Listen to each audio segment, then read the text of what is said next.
अस्सलाम वालेकुम दोस्तों, कैसे हैं आप जनाब। बोस्निया हर्ज़ेगोविना यूरोप का एक मुल्क, यूरोपियन यूनियन में एक बहुत ही अहम कंट्री। हिस्ट्री और इसकी आर्कियोलॉजी तो शानदार है ही, इसका कल्चर भी बहुत शानदार है।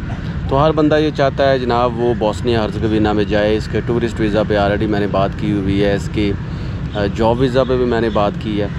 तो खैर जॉब के मुताल्लिक़ तो मैंने कहा था कि वहाँ की सैलरी कम है, लेकिन फिर भी लोग जा रहे हैं।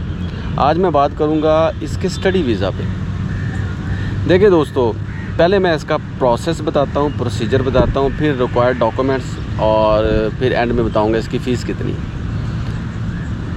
जनाब बोस्निया हर्ज़ेगोविना का जो प्रोसेस है ना, वैसे ही है जैसा किसी भी शेंजन कंट्री की स्टडी वीज़ा का है। आपको पहले वहाँ पे अपना प्रोग्राम तलाश करना होगा। इस सिलसिले में 12 से 14 उनकी अच्छी यूनिवर्सिटीज़ हैं। और अगर QS रैंकिंग में बात करें तो खैर टॉप 300 या टॉप 500 में तो कोई यूनिवर्सिटी नहीं है, लेकिन फिर भी अच्छी यूनिवर्सिटीज़ हैं। यहाँ पे एग्रीकल्चर और एडमिनिस्ट्रेशन, लॉज, इसके अलावा उनकी हिस्ट्री और साइंसेस के सब्जेक्ट पढ़ाए जाते हैं, इंजीनियरिंग के सब्जेक्ट भी हैं। तो बेसिकली फ़ोकस जिन लोगों का एग्रीकल्चर पे है या एग्रीगेरियन सोसाइटीज़ पे है तो वो वहाँ पे ज़्यादा फ़िट होते हैं। खैर ये भी ज़रूरी नहीं है। तो सबसे पहले आपने करना ये होता है भाइयों कि आपने वहाँ पे अपना प्रोग्राम तलाश करना है कि किस प्रोग्राम में। इस सिलसिले में BS ऑनर के लिए ज़्यादा अच्छा है बोस्निया हर्ज़ेगोविना, मास्टर्स के लिए भी अच्छा है, लेकिन PhDs के लिए आप यूरोप के दूसरे कंट्रीज़ में चले जाएँ। फॉर एग्ज़ाम्पल आप यहाँ से अगर बैचलर करते हैं, BS ऑनर करते हैं या मास्टर्स की डिग्री लेते हैं तो फिर आप किसी भी यूरोप के कंट्री में आपको PhD के लिए आसानी होगी और आपको स्कॉलरशिप भी मिल जाएगा। तो पहली बात तो ये कि आपको चाहिए यहाँ पे BS या मास्टर्स के प्रोग्राम के लिए जाएं। उस सिलसिले में आपका ये फोकस होना चाहिए कि यहाँ पे अप्लाई जो वेबसाइट्स हैं ना यूनिवर्सिटीज़ की, वहीं पे होता है।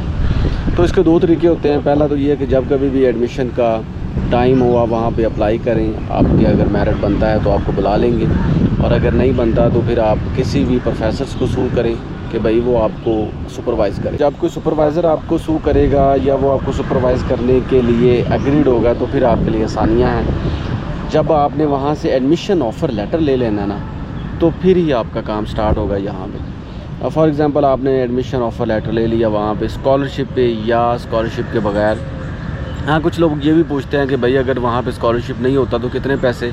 आप समझ लें कि आपकी फ़्री एजुकेशन ही है वहाँ पे। यूरोप में तकरीबन ऑलमोस्ट फ्री एजुकेशन होती है, थोड़ी सी ट्यूशन फ़ी होती है, लेकिन अगर आपका CGPA अच्छा है तो वो भी आपको एग्ज़ैम्प्ट हो जाएगी। अब डिफरेंट यूनिवर्सिटीज़ की डिफरेंट फ़ीसेस हैं, डिफरेंट यूनिवर्सिटीज़ फ़ीसेस के बगैर हैं, तो ये आपको ख़ुद उनकी टॉप 10 यूनिवर्सिटी सर्च करनी पड़ेगी।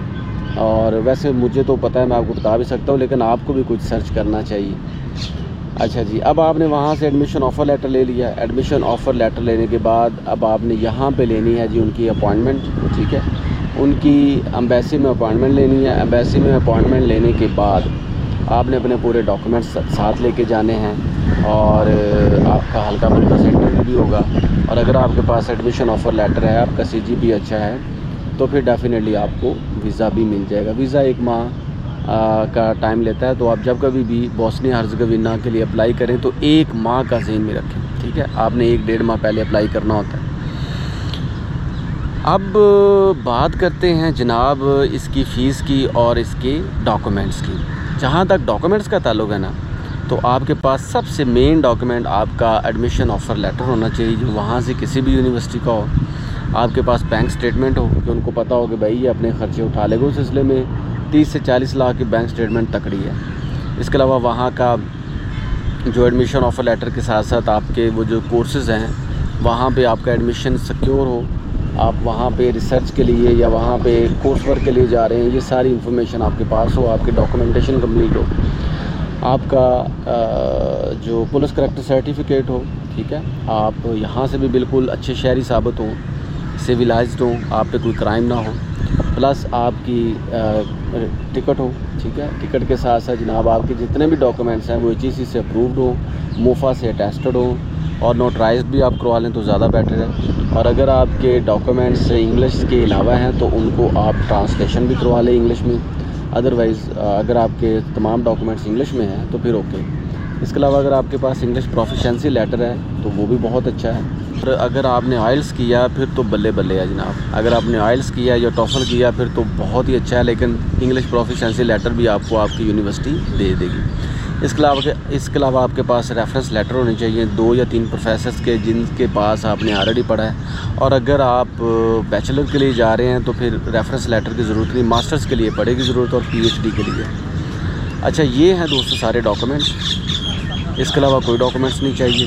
अगर आपके डॉक्यूमेंटेशन स्ट्रॉन्ग है, अगर आपकी बैंक स्टेटमेंट स्ट्रॉन्ग है, अगर आपके सारे डॉक्यूमेंट्स में आपका CGPA अच्छा है, आपका एडमिशन ऑफ़र लेटर है, आपको वहाँ के किसी प्रोफेसर से भी एक्सेप्टेंस है, तो फिर समझिए आपका काम हो गया। फिर आपने ये सब कुछ जमा करवाना है। जमा करवाने के बाद आपने वेट करना है, आपको वीज़ा लग जाना है। जब आप वहाँ पे जाएंगे उसके बाद आपको TRC भी मिल जाएगा, रेजिडेंस परमिट भी मिल जाएगा, और उसके बाद आप वहाँ पे जॉब भी कर सकते हैं। अच्छी चीज़ ये है बोस्निया हर्ज़ेगोविना की, क्या आपको जॉब के वीज़ा के साथ भी स्टडी वीज़ा मिल सकता है। आप वहाँ पे पढ़ भी सकते हैं और पढ़ने के साथ साथ वहाँ पे काम भी कर सकते हैं।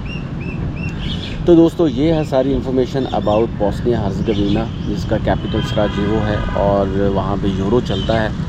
तो कोई क्वेश्चन हो तो कमेंट सेक्शन में पूछना मत भूलिएगा।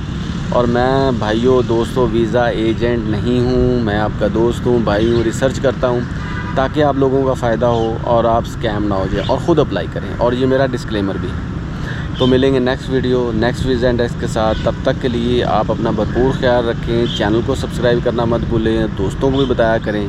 Thank you so much.